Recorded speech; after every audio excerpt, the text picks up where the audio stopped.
continuer ensemble. Vous savez qu'on est en train de construire quelque chose qui est éternel. Alléluia. Jésus vient bientôt. Et vendredi soir, nous aurons l'occasion. Alors, beaucoup savent que Jésus vient. Mais très peu se préparent à l'enlèvement. Parce qu'avant son retour, et c'est vrai que les hommes savent qu'il va se passer quelque chose. Beaucoup de nos contemporains savent que ça ne peut pas durer comme ça. Ils le savent au fond du cœur et ils savent que des changements arrivent. Mais très peu de chrétiens réalisent que ces changements qui vont arriver, merci Anthony, ces changements qui vont arriver seront précédés. Parce que le jugement qui atteindra, il atteindra le monde. Vous êtes d'accord avec ça? Ce monde va être jugé. Mais la Bible dit que l'Église va être enlevée avant le jugement. Alléluia. Pourquoi cela? Eh bien parce que regardez derrière moi, il y a la croix. Les vrais enfants de Dieu ont été jugés en Jésus-Christ. Il a été frappé pour nos iniquités. Ce n'était pas suffisant. Alors vous voulez rester là? Vous voulez venir avec moi? Vous voulez venir avec moi? Vous voulez rester là? C'est important. Et nous avons vu il y a quelques semaines en arrière, levons-nous et bâtissons. Et nous allons voir ce matin cette phrase de l'Écriture, Ézéchiel chapitre 33. Et vous savez que nous bâtissons l'amour avec des mots. Alléluia. Amen. Souvent quand je prépare les jeunes au mariage, on les invite au contact. Il faut parler. On est dans un monde où les uns et les autres, nous avons de moins en moins de temps pour nous parler. Nous écoutons le monde nous parler. Il y a une multitude d'informations qui arrivent. Ça arrive même par les satellites maintenant. Hein? Vous pouvez parler avec le monde, vous êtes informé du monde entier. Mais vous ne savez pas ce qu'il y a dans le cœur de votre compagne, avec qui vous mangez, ou plutôt avec qui vous snackez quelquefois. Vous n'avez même pas le temps de la voir, pas le temps de savoir ce qui est dans le cœur. Or, Dieu veut véritablement que nous bâtissions des mots d'amour. Alléluia. Comment se fait-il que je vous parle ce matin? Eh bien, parce qu'il y a des années en arrière, vous n'y étiez pas. Eh bien, ma maman a commencé à me solliciter. Et elle s'est mise à me parler en français, c'était une Française. Et j'ai acquis ce qui s'appelle une langue maternelle, vous aussi d'ailleurs. Et au travers de cette langue, vous avez exprimé certaines choses. Et vos parents ont peut-être mis en évidence. Je me suis tellement exprimé quand j'avais 14 ans pour avoir une mobilette, eh bien qu'elle est devenue vivante devant moi. Je n'avais pas un sou pour la payer, je n'avais pas d'assurance pour me protéger, mais elle est devenue vivante. Elle est devenue là. Et j'en ai fait des kilomètres avec cet engin. Pourquoi? Eh bien parce que j'avais exprimé un désir. Et même si en face de moi, eh bien mes parents n'avaient pas du tout le même désir, n'étaient pas du tout d'accord avec ça, mais je l'ai tellement exprimé, tellement désiré, tellement j'en ai parlé, que ce désir est devenu une réalité. Ça n'a pas été une réussite, mais j'aimerais vous parler des désirs de Dieu pour nous ce matin. Alléluia. Parce que lui, il dit, je connais les projets que j'ai formés pour vous. Projets de paix et de bonheur, afin de vous donner un avenir et de l'espérance. Alléluia. Il y a un avenir pour nous. Amen. Il y a une crise économique dehors, mais votre avenir est au ciel. Alléluia. Il n'y a pas de crise économique au ciel. Vous aurez chacun votre place. Vous ne pourrez pas prendre la mienne, je ne pourrai pas prendre la vôtre. Vous aurez chacun votre festin personnel. Amen. Et vous en serez rassasiés. Vous n'aurez même pas envie de regarder ce qu'il y a dans ma gamelle. Alléluia. Et moi, je n'aurais pas envie de regarder ce qu'il y a dans la vôtre parce que nous aurons tout pleinement en Jésus-Christ. Et déjà, nous avons tout pleinement en Jésus-Christ. L'apôtre Paul disait déjà, nous sommes rassasiés. Amen. Parce qu'il vivait de ces mots. Amen. Et nous voulons véritablement réaliser ce que dit Ézéchiel, chapitre 37, verset 9. Ézéchiel, le prophète Ézéchiel. une prophétie particulière, la seule prophétie de la parole où c'est en fait un homme qui parle à Dieu l'Esprit. Vous savez que Dieu est Esprit, hein? Alléluia. Dieu est Esprit et ceux qui l'adorent en esprit et en vérité. Alléluia. Et on bénit Dieu de ce qu'on veut vivre cette Pentecôte encore. On est dans un monde cartésien où les hommes et les femmes s'enferment dans des préceptes. Et voilà, ça c'est possible, mais nous voulons dire que tout est possible à celui qui croit. Alléluia. Et nous voulons laisser le Saint-Esprit souffler et même ordonner à l'Esprit, et nous allons voir. Ézéchiel 37, vous y êtes? Verset 9, il me dit...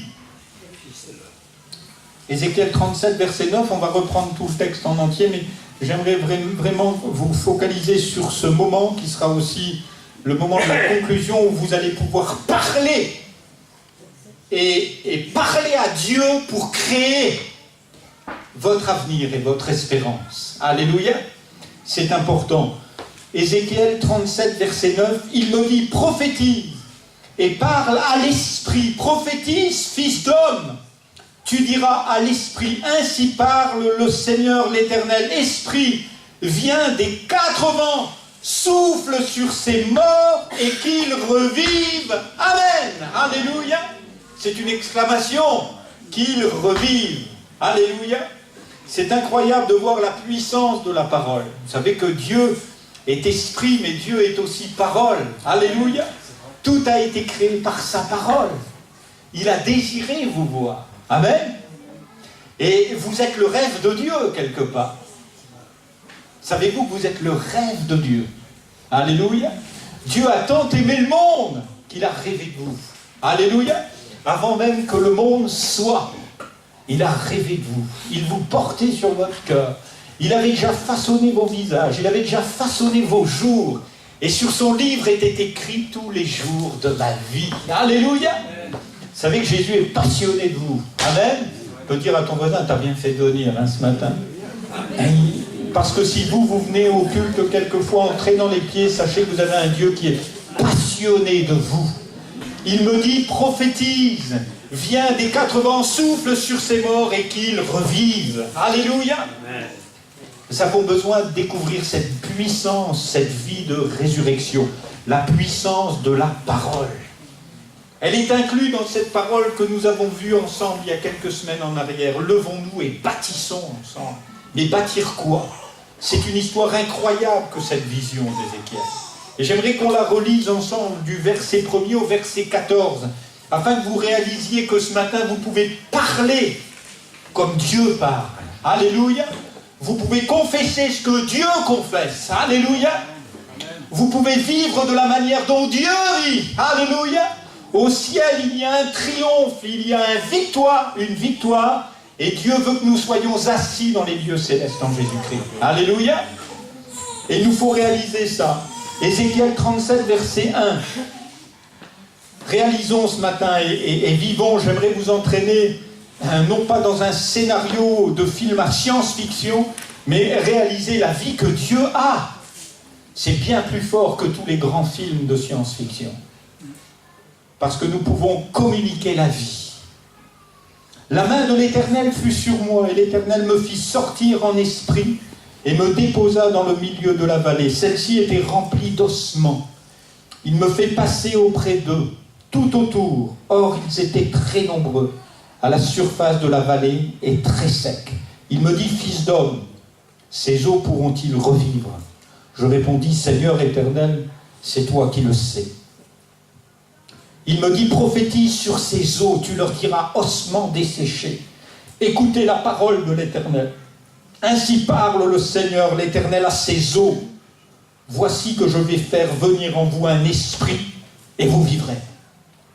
Je placerai sur vous des nerfs, et je ferai pousser de la chair sur vous, et je vous recouvrirai de peau. Je mettrai en vous un esprit, vous vivrez, et vous reconnaîtrez que je suis l'Éternel. Je prophétisais selon l'ordre que j'avais reçu, et comme je prophétisais, il y eut un bruit. Voici qu'il y eut un frémissement, et les os s'approchèrent les uns des autres. Je constatai qu'il y avait des nerfs sur eux. La chair se mit à pousser, la peau les recouvrit. par-dessus, mais il n'y avait pas en eux d'esprit. Il me dit, prophétise et parle à l'esprit. Prophétise, fils d'homme. Tu diras à l'esprit, ainsi parle le Seigneur, l'Éternel. Esprit, viens des quatre vents, souffle sur ces morts et qu'ils revivent. Je prophétisais selon l'ordre qu'il m'avait donné, et l'esprit vint en eux. Ils reprirent vie et se tinrent sur leurs pieds. C'était une très, très grande armée. Il me dit, fils d'homme, ces ossements, c'est toute la maison d'Israël. Voici qu'ils disent, nos os sont desséchés, notre espérance s'est évanouie, nous sommes perdus. Eh bien, prophétise, tu leur diras, ainsi parle le Seigneur l'Éternel. Voici que j'ouvre vos tombes, je vous fais remonter de vos tombes, ô mon peuple, et je vous fais revenir sur le territoire d'Israël. Vous reconnaîtrez que je suis l'Éternel lorsque j'ouvrirai vos tombes et que je vous ferai remonter de vos tombes, ô mon peuple. Je mettrai mon esprit en vous et vous vivrez. Je vous rétablirai sur votre territoire et vous reconnaîtrez que moi, l'Éternel, j'ai parlé et agi, oracle de l'Éternel. Amen. Alléluia. C'est important de réaliser, de reconnaître la parole de Dieu. Vous reconnaîtrez que moi, l'Éternel, j'ai parlé et agi. Amen. Il faut réaliser que Dieu, eh bien, non seulement il a un rêve, mais qu'en prononçant ces mots, il les met devant nous. Amen. Il amène à l'existence ce qui n'existait pas. Il a fait sortir de la poussière l'homme pour le faire paraître dans sa présence. Et c'est important de réaliser ces choses. Avez-vous conscience? Est-ce qu'on a conscience de la puissance de la parole? Est-ce qu'on en a conscience? Est-ce qu'on a conscience de l'importance que revêt pour Dieu? C'est pour ça que la première chose à laquelle nous sommes appelés, c'est la prière. Parce que dans la prière, nous pouvons prononcer la vie. Alléluia. La vie et la mort sont au pouvoir de la bouche. Alléluia. Et dans la prière, nous sommes appelés non pas à gémir, mais à confesser la parole de Dieu. À publier sa grandeur et sa puissance. L'évangile de Jean nous dit, au commencement était la parole. Et la parole était avec Dieu, et la parole était Dieu, elle était au commencement avec Dieu. Toutes choses ont été faites par elle, et rien de ce qui a été fait n'a été fait sans elle. En elle était la vie, et la vie était la lumière des hommes. Alléluia. Quelle puissance il y a. Au commencement était la parole. Alléluia. Vous êtes tous nés d'un désir formulé. Que la lumière soit, dit Dieu. Et la lumière fut. C'était pas le soleil dont Dieu parle. Mais de son cœur avait jailli le Fils unique. Alléluia. Celui qui était d'une beauté parfaite et absolue. Celui qui est la lumière, qui nous éclaire afin de faire de nous ce matin des fils et des filles. Afin de nous donner une bouche comme la bouche de Dieu. Amen. C'est véritablement le projet de Dieu. Nous communiquer la puissance de la parole. Et à la Pentecôte, c'est ce qu'ils ont reçu. Ils furent tous remplis du Saint-Esprit. Ils ne savaient pas ce qu'ils disaient, mais il y avait une parole d'une puissance telle que 5000 âmes se sont converties. Alléluia. Amen. Sans même qu'ils soient conscients de ce qu'ils disaient. Parce que c'était la parole créatrice de Dieu. Et la parole créatrice de Dieu, il ne faut pas s'y tromper, elle communique la vie. Amen. Je suis venu pour que mes brebis aient la vie et qu'elle l'ait en abondance. La puissance de la parole. Quand les 70, Jésus en a envoyé 12, puis ensuite il en a envoyé 70, tous ces hommes sont revenus, et ils sont revenus avec joie, disant, Seigneur, les démons même nous sont soumis en ton nom.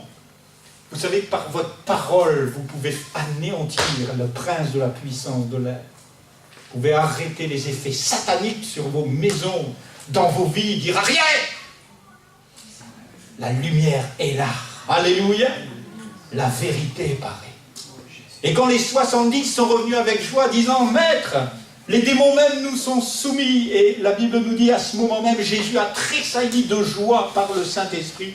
Et il a dit, je te loue, Père, de ce que, Seigneur du ciel et de la terre, de ce que tu as caché ces choses aux sages et aux intelligents, et de ce que tu l'as révélé aux enfants. Amen. Alléluia.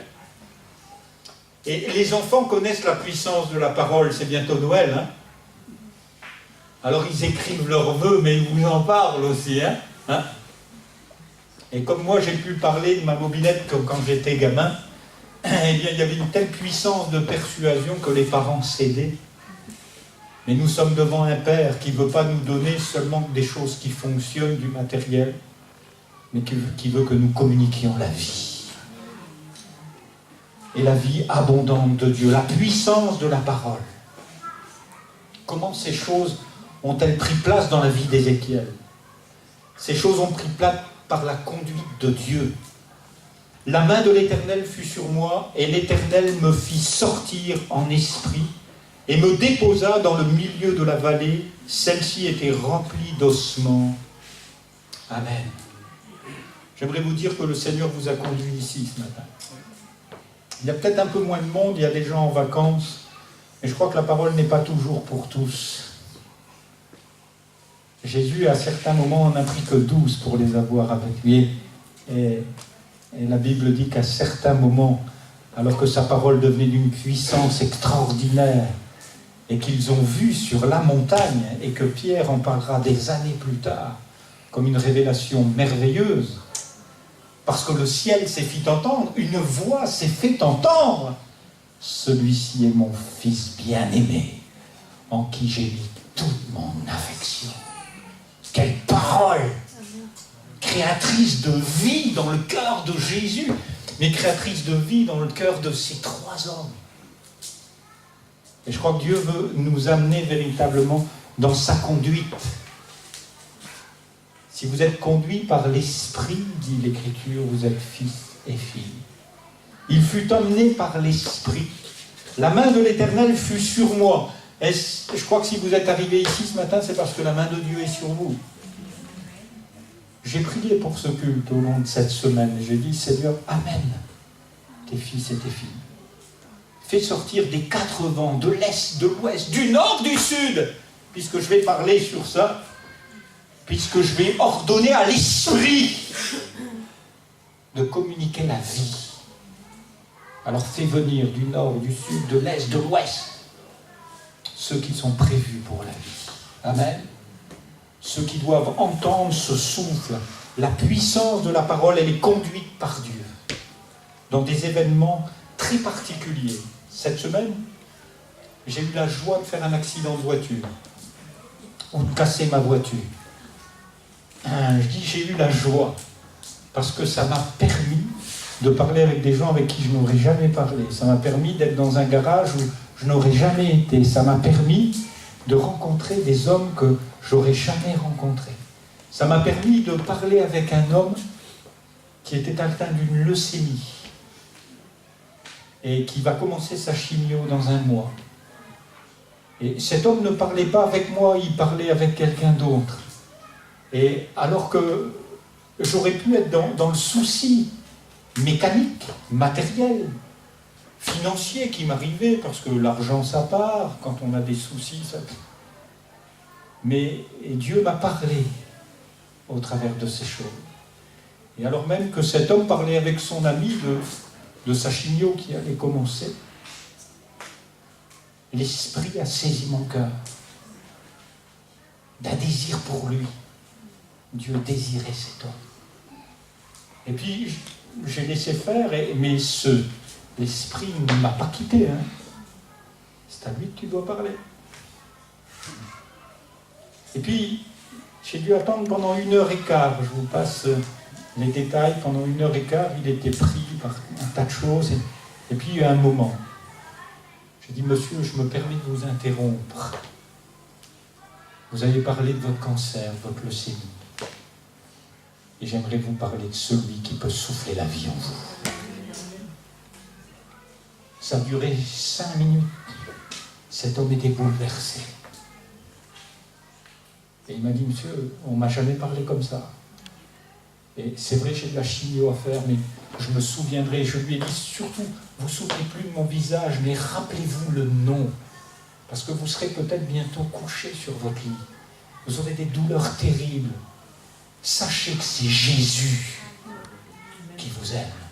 Sachez que c'est lui que vous pouvez invoquer. Et cet homme a été saisi. Nous sommes conduits dans les vallées d'ossements desséchés. Dieu nous fait descendre dans la misère du monde. L'Esprit a conduit, littéralement, Ézéchiel. La main de l'Éternel fut sur moi. L'Éternel me fit sortir en esprit et me déposa au milieu d'une vallée d'ossements desséchés. Il y a tout ce qu'il faut en France. Mais les cœurs sont d'une sécheresse et d'une dureté telle que vous ne pouvez même pas les percer avec quoi que ce soit. Il faut de l'huile, vous savez, pour percer. Mais nous bénissons Dieu de ce que la puissance de la parole est conduite par Dieu dans la providence divine qui vous a amené ici ce matin. Vous savez qu'il y a une providence. Alléluia. Il y a une providence particulière sur vos vies, sur notre vie, tous ensemble ici ce matin, afin que nous puissions réaliser que Dieu a une parole vivante, qu'il veut faire vivre au travers de nous. Comment voyez-vous votre avenir, peut-être, au milieu de ce monde? Dieu nous fait descendre dans nos vallées les plus profondes. C'est bien une vallée d'Israël, mais dans ces temps de la fin, l'Église va descendre et nous voyons qu'il y aura une foule de docteurs, une foule d'endroits pour se faire plaisir en entendant Dieu. Mais Dieu veut nous faire descendre au milieu d'une vallée d'ossements desséchés. Et il a fait prendre conscience à son prophète, il l'a fait tourner autour. Des cadavres sont enterrés depuis fort longtemps. Vous savez, quand les os sont desséchés, il y a longtemps que c'est mort, cette affaire. Il y a longtemps que c'est sec. Les frustrations, les secrets enfouis, les mensonges, l'ignorance, le rejet, passent tout autour d'eux. Et Dieu l'a fait voyager. Et je crois que dans ce qui nous arrive, dans la providence, Dieu nous amène dans les vallées d'ossements desséchés. Et dit, tourne autour. Regarde bien. La providence divine est toujours au rendez-vous, mes frères et sœurs. Et croyez-moi que Dieu n'est pas en retard pour la France. Il y a une providence qui est là. Dieu n'est pas en peine avec nos structures qui s'effondrent, mais il est en peine avec nous. Et Dieu est venu voir l'état, la sécheresse des cœurs. La providence était au rendez-vous même déjà du temps d'Élie. Vous connaissez Élie le Tishbite, l'un des habitants de Galaad. Il n'était pas connu. Vous connaissez peut-être Élie le grand prophète, mais il a eu aussi son heure où c'était Élie le Tishbite, il prophétisait, il avait quelques amis, et il parlait des choses de Dieu. Mais voilà qu'il rencontre un certain Akab, c'est le roi. Et il va lui dire, l'Éternel est vivant, le Dieu d'Israël, dont je suis le serviteur, il n'y aura ces années, si ni rosée ni pluie, sinon à ma parole. Alléluia. Quelle audace.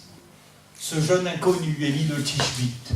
Oh, un farfelu, vous savez ça. Élie, bon, c'est un gars qui, quand même, il avait des poils de chameau, il vivait sur une colline, un farfelu qui vraiment disait que pour aimer Dieu, il fallait se mettre à part. On a peut-être oublié de se mettre à part pour aimer Dieu. Et Élie le Tishbite a eu cette audace de dire, il n'y aura ces années-ci ni eau ni pluie, sinon à ma parole. Et puis, c'était véritablement la providence divine. Il croise le roi. Et puis Dieu vient interpeller son prophète et lui dit « Ah, Élie, c'est bien, tu as bien parlé. Va te cacher au torrent de Kérit. » Il va vivre tout seul pendant 3 ans, je ne sais pas, avec un tel message prophétique. Mais pasteur, il ne peut pas commencer tout de suite à crier. Non, non, non, non.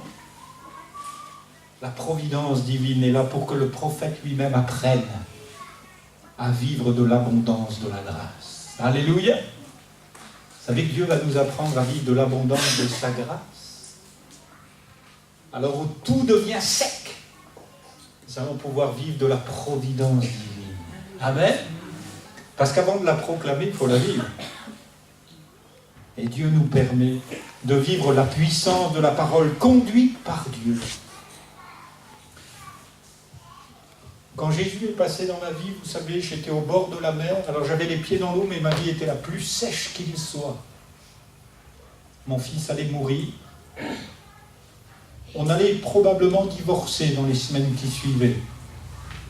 J'en avais jusque-là d'être à Dunkerque, alors qu'un bateau m'attendait aux Caraïbes, et j'en avais assez, ma patience était à bout, et sachez qu'en ce temps-là, ma patience ne dépassait pas les 10 minutes d'attente.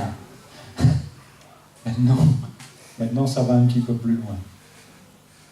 Et alors que ma vie était dans la sécheresse, je me suis mis à crier à ce Dieu du ciel. Et je pleurais sur l'état de ma vie, sur ma misère, mon enfant qui allait mourir. Et alors que la sécheresse était pleine et entière, Dieu est venu me chercher sur une route. J'étais au volant de ma voiture et c'est Dieu qui m'a saisi. Je ne me suis pas converti dans une réunion, hein. Dieu est venu me chercher dans une vieille 4L pourrie. Et il m'a dit, t'es un homme mort. Tes os sont desséchés.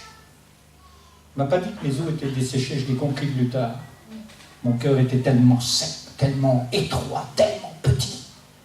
Dieu m'a dit que j'étais un homme mort. Il me l'a dit, il me l'a écrit dans mon cœur. Des panneaux que je n'ai plus jamais revus dans le code de la route, nulle part. Ces panneaux n'existaient qu'à Dunkerque. À ce moment-là, ils n'ont été posés que pour moi, je crois, par la main de Dieu.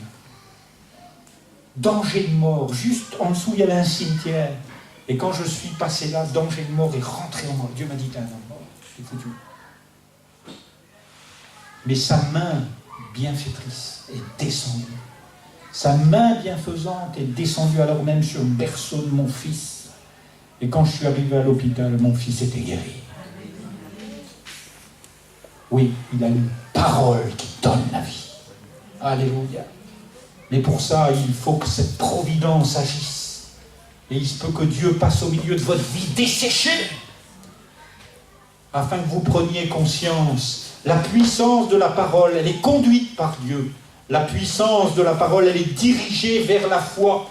Penses-tu que ces eaux puissent revivre? Penses-tu que ces eaux puissent revivre? Quand Dieu est venu me toucher sur cette autoroute,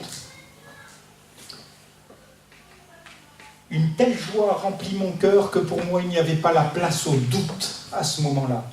Dieu venait de guérir mon fils. Mais quelquefois, on est dans des états où Dieu nous parle, ces eaux pourront-ils revivre? Et quelquefois, les années ont passé, et quelquefois, je me suis mis à douter de ce que quelque chose était encore peu faisable, réalisable. Ces eaux pourront-ils revivre? Est-ce que cette église peut repartir? Est-ce qu'il y a encore possibilité de voir des malades guéris? Est-ce qu'il y a possibilité de voir des aveugles qui voient? Tout ça, c'est écrit. Et Dieu demande, ces eaux pourront-ils revivre? Est-ce que ça peut se faire?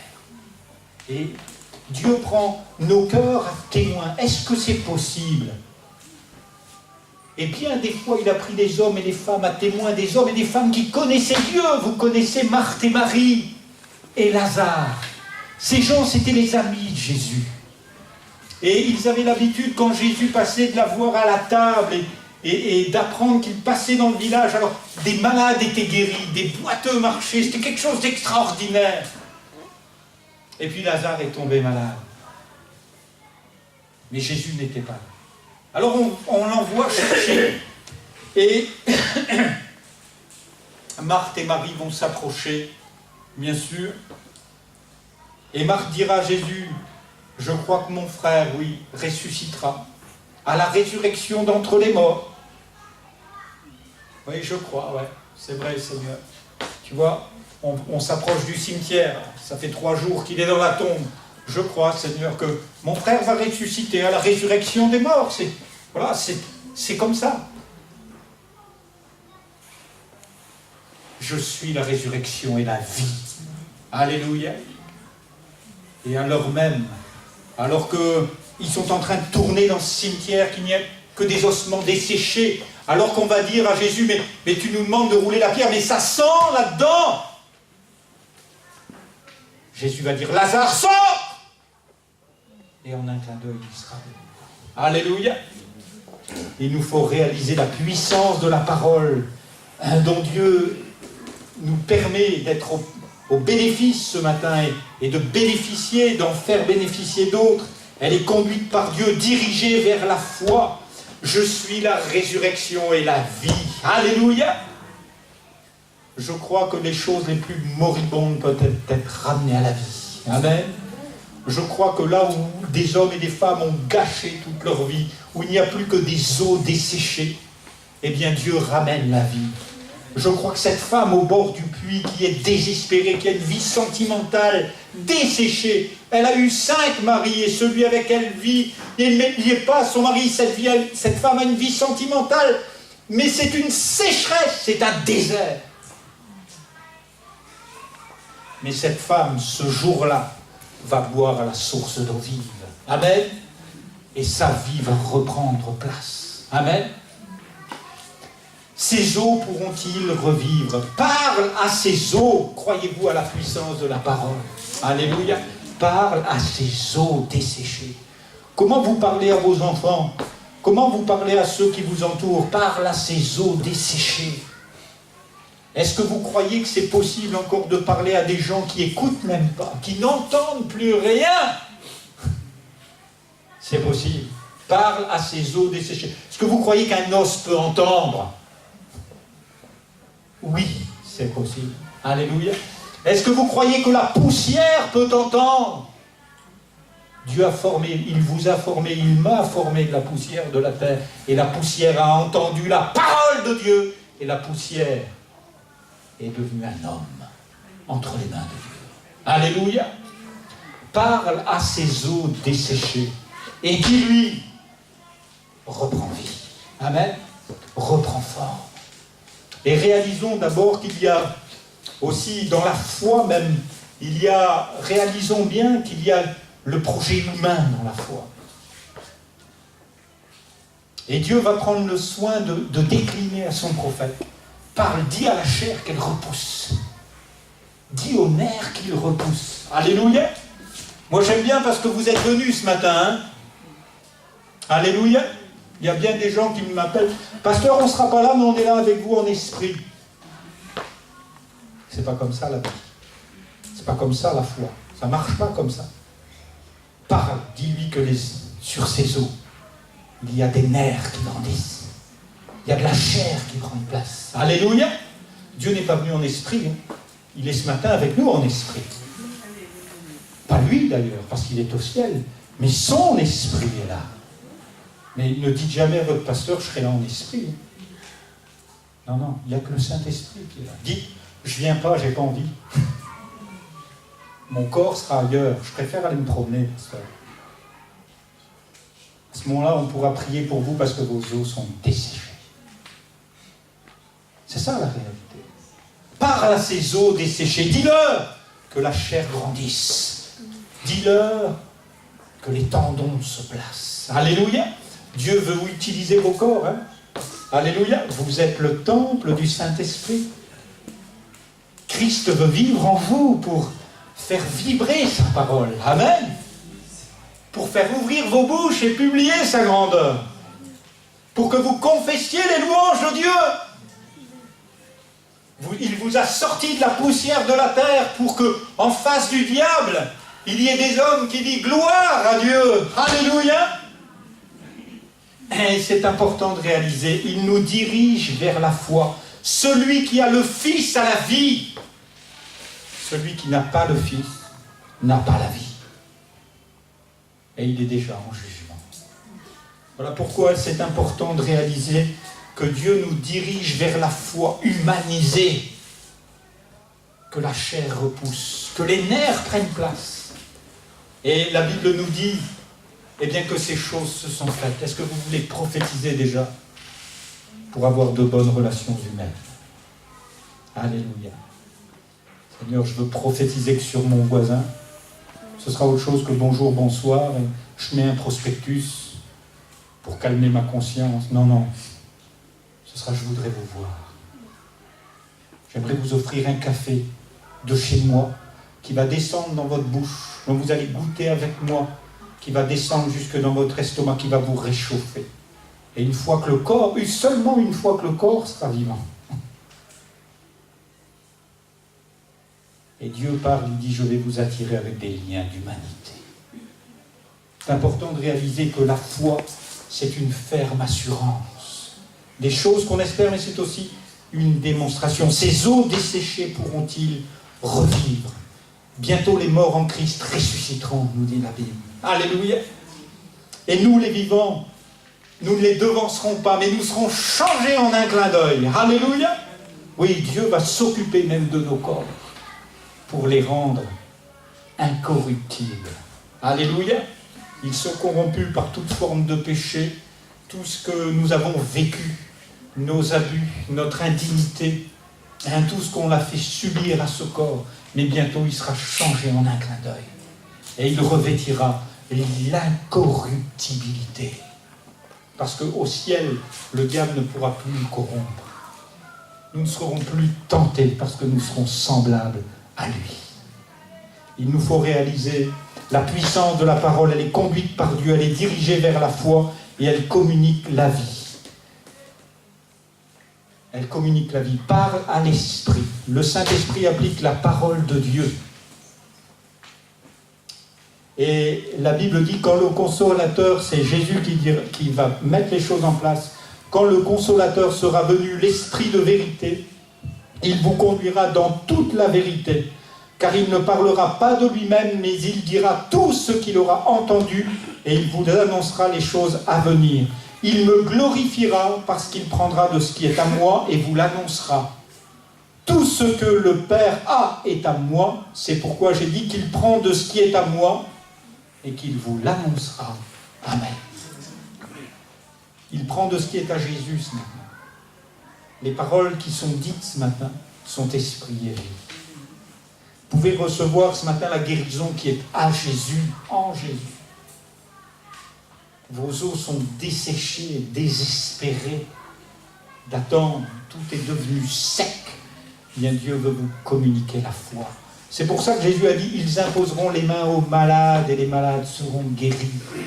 Un évangile humanisé qui commence par rétablir le corps, afin que l'esprit ait toute sa place dedans pour faire la volonté du Père. La chair a repoussé, les éléments physiques ont repris vie, les nerfs ont commencé à pousser.